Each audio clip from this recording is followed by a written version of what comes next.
प्रिय विद्यार्थियों नमस्कार। आज हम कक्षा 7 की पसंद पुस्तक में से पहले पाठ का अध्ययन करेंगे, जिसका शीर्षक है हम पंछी उन्मुक्त गगन के, और इसके कवि हैं शिवमंगल सिंह सुमन। तो सबसे पहले हम कविता के सारांश के रूप में कविता को एक बार पढ़ लेते हैं। हम पंछी उन्मुक्त गगन के कविता के माध्यम से कवि शिवमंगल सिंह सुमन ने पिंजरे में बंद पक्षी के माध्यम से आज़ादी के महत्व को दर्शाया है। पिंजरे में बंद पक्षी अपनी वेदना प्रकट करते हुए कहता है कि हम खुले आसमान में विचरण करने वाले पक्षी हैं, हमें पिंजरे में बंद करके हमारी आज़ादी मत छीनो। हमें सोने की कटोरी में मैदा की अपेक्षा स्वतंत्र रहकर कड़वी निबोली अच्छी लगती है। गुलामी रूपी पिंजरे में बंद रहने से हम अपनी उड़ान भूल जाएंगे और हमारे अरमान मिट जाएंगे। इस तरह पिंजरे में बंद पक्षी स्वतंत्रतापूर्वक उड़ान भरने के सपने देखता है। प्रस्तुत कविता के माध्यम से परतंत्र जीवन के क्षणिक सुख की अपेक्षा कष्ट पाकर भी स्वतंत्र जीवन जीने को श्रेष्ठ बताया गया है। यानी कि कवि इस कविता के माध्यम से हमें बताना चाहता है कि एक परतंत्र जीवन का जो हमें क्षणिक सुख मिलता है, उससे कहीं अच्छा है कि हम कष्ट पाकर के भी स्वतंत्र रहे, आज़ाद रहे, वही जीवन श्रेष्ठ बताया गया है। तो आइए अब हम मूल कविता की ओर चलते हैं।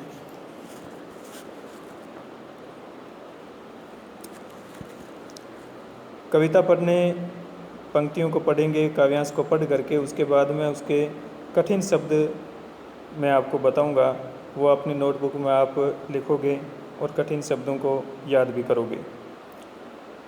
पहले मूल कविता की ओर चलते हैं। हम पंछी उन्मुक्त गगन के, कविता का शीर्षक है। उसके बाद हम पंछी उन्मुक्त गगन के पिंजर बंद न गा पाएंगे, कनक तीलियों से टकराकर पुलकित पंख टूट जाएंगे। हम बहता जल पीने वाले मर जाएंगे भूखे प्यासे, कहीं भली है कटुक निबोरी कनक कटोरी की मैदा से।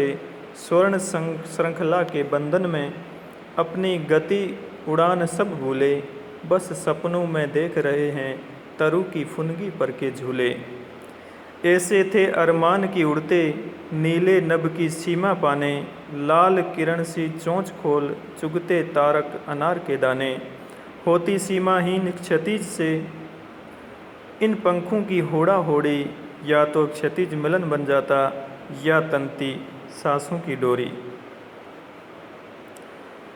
नीड न दो चाहे टहनी का आश्रय छिन्न भिन्न कर डालो, लेकिन पंख दिए हैं तो आकुल उड़ान में विघन न डालो, आकुल उड़ान में विघन न डालो। ये इनकी मूल कविता है, शिवमंगल सिंह सुमन द्वारा लिखी गई। अब हम पंक्तिवार इस कविता के बाद व्याख्या करते हुए आगे चलेंगे। सबसे पहले पहला काव्यांश हम लेते हैं, जिसमें दिया हुआ है हम पंछी उन्मुक्त गगन के पिंजर बंद न गा पाएंगे, कनक तीलियों से टकराकर पुलकित पंख टूट जाएंगे। तो सबसे पहले इसके हम कठिन शब्दों की ओर चलेंगे। पंछी का मतलब होता है पक्षी, खग, उन्मुक्त का मतलब स्वतंत्र आज़ाद, गगन का अर्थ है आकाश। उसके बाद कठिन शब्द है आपके पिंजर यानी पिंजरा, बंद यानी उसमें बंद यानी पिंजरे में बंद। कनक, यहाँ कनक का अर्थ सोना या स्वर्ण से है। तीलियाँ सलाखें, पुलकित यानी कोमल, ये इसके कठिन शब्दार्थ हैं।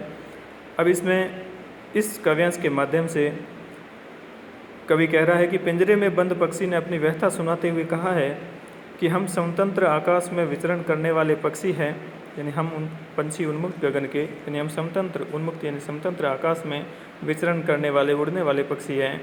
पिंजर बंद न गा पाएंगे, हम पिंजरे में बंद होकर नहीं रह पाएंगे। गा पाने का अर्थ यहाँ रह पाना। कनक तीलियों से टकराकर पुलकित पंख टूट जाएंगे।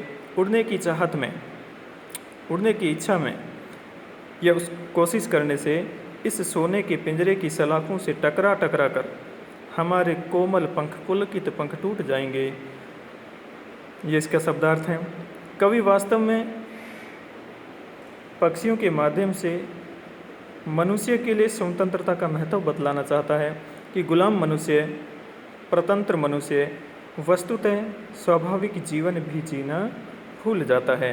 ठीक उसी प्रकार जिस प्रकार पिंजरे में बंद पक्षी जो है वो अपनी मूल उड़ान या उसकी जो मूल कार्य है उसको ही भूल जाता है, तो ठीक उसी प्रकार अगर हम प्रतंत्र रहे, मानव प्रतंत्र रहा, गुलाम रहा, तो वह अपना स्वाभाविक जीवन जीना ही भूल जाएगा।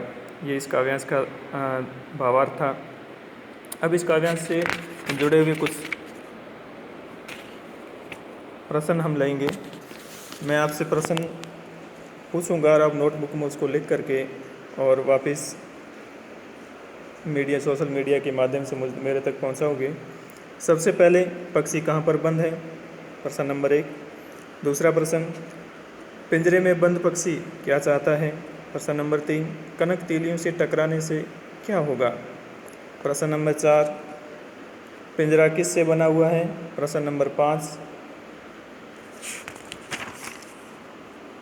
पिंजरे में बंद पक्षी क्या चाहता है?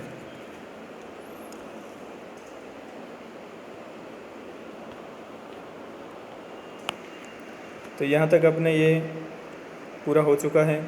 अब नेक्स्ट आगे चलते हैं।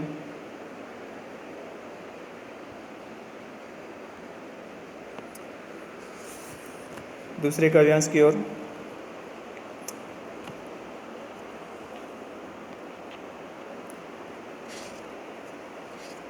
हम बहता जल पीने वाले, मर जाएंगे भूखे प्यासे, कहीं भली है कटुक निंबोरी, कनक कटोरी की मैदा से।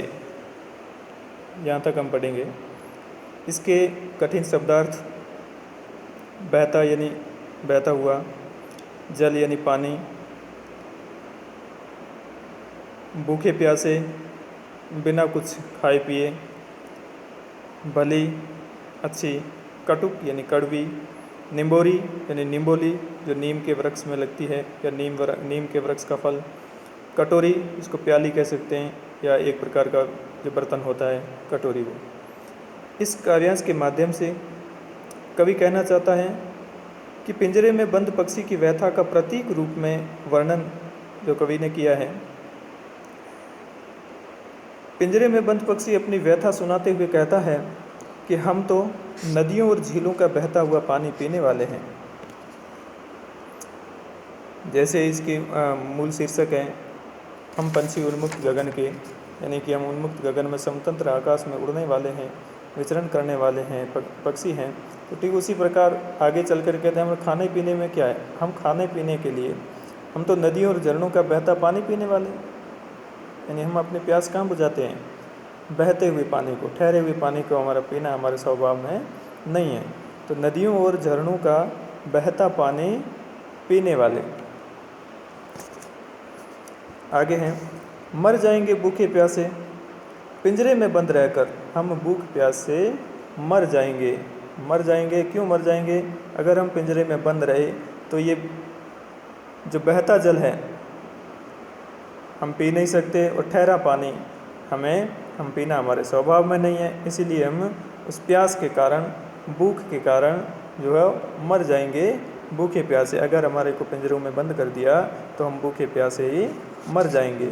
पिंजरे में सोने की कटोरी में रखी मैदा से नीम की कड़वी निंबोरी खाना हमें ज़्यादा अच्छा लगता है, ज़्यादा भाता है, यानी कहीं भली है।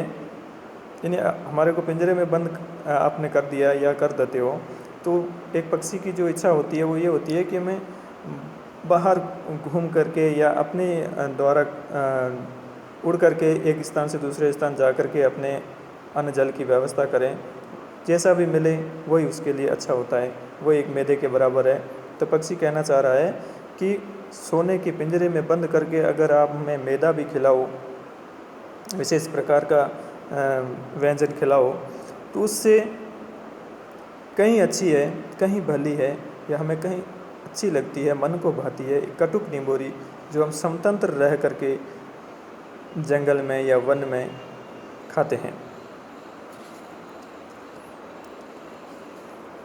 इस काव्यांश का मेन भावार्थ है, जो सारांश है वो ये निकलता है कि परतंत्रता से मिलने वाले सुख से स्वतंत्र रहकर कष्ट पाना अधिक अच्छा है। परतंत्र यानी गुलाम, गुलामी से मिलने वाला जो सुख है, अगर हमें सुख मिल रहा है किसी की गुलामी करके मिल रहा है, परतंत्र जीवन से मिल रहा है, तो उससे कहीं अच्छा है कि हम स्वतंत्र रहे, चाहे हमारे जीवन में कष्ट क्यों न आए, वो जीवन हमारा अच्छा है। पक्षी के माध्यम से पक्षी को प्रतीक बना करके कवि मानव के लिए ये संदेश देना चाह रहा है। इस काव्यांश के प्रश्नों की ओर चलेंगे। 5 प्रश्न मैं इसमें आपको बताऊंगा, उसको भी आप नोटबुक में लिखोगे और मुझ तक पहुंचाओगे। पक्षी कहाँ का जल पीना पसंद करते हैं? प्रश्न नंबर 1।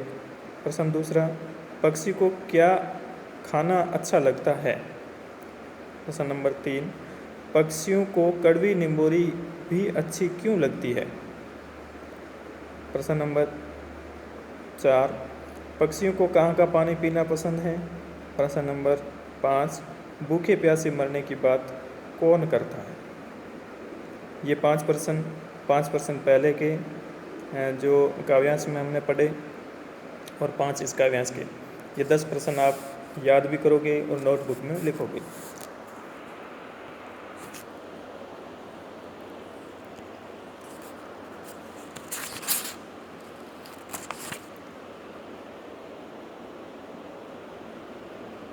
अब ये 2 काव्यांश हमने पढ़े हैं आज के वीडियो में।